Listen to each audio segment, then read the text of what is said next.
আসসালামু আলাইকুম। আপনাদের জন্য নিয়ে আসছি আরেকটি নতুন কেক ডেকোরেশন। এই কেকটা ডেকোরেশনের শর্ট ভিডিওটা আমার চ্যানেলে দেওয়া হয়েছিল। তো ফুল ভিডিওটা দিচ্ছি।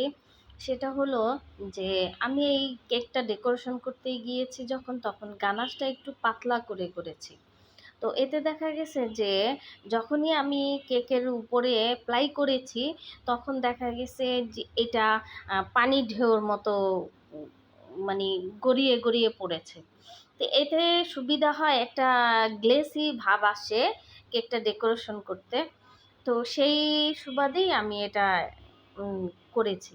তো আমার হাতে কেক ডেকোরেশনটা করার সময় বেশি একটা সময় ছিল না।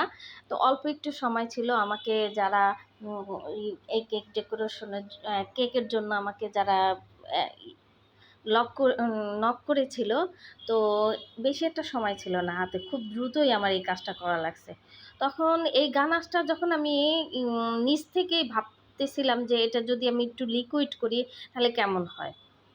তাহলে লিকুইডটা করলে দেখা গেছে যে আমার এই কেকের স্টাবলটা বেশি ভাবে হবে। আর ইয়াটাও, কারণ আমি কেকটাকে ফ্রিজ আপ করতে বেশি একটা সময় দিতে পারিনি। তো আর ডিজাইনটা পাশে, এই যে ডিজাইনটা কীরকমভাবে দিব একটু শর্ট টাইমের মধ্যে, তখন আমি একটু বাঙ্গি কালারটা ইউজ করছি ক্রিমের মধ্যে, যে বাঙ্গি কালারটা দিয়ে এটার সাথে একটা গ্লেসি ভাব আসবে। তো একবার উপর থেকে ডিজাইনটা সম্পূর্ণ আমার নতুন ডিজাইন, একবার উপর থেকে আপ ডাউন করে আবার দিয়েছি, এভাবে করে কেকটা দিয়েছি।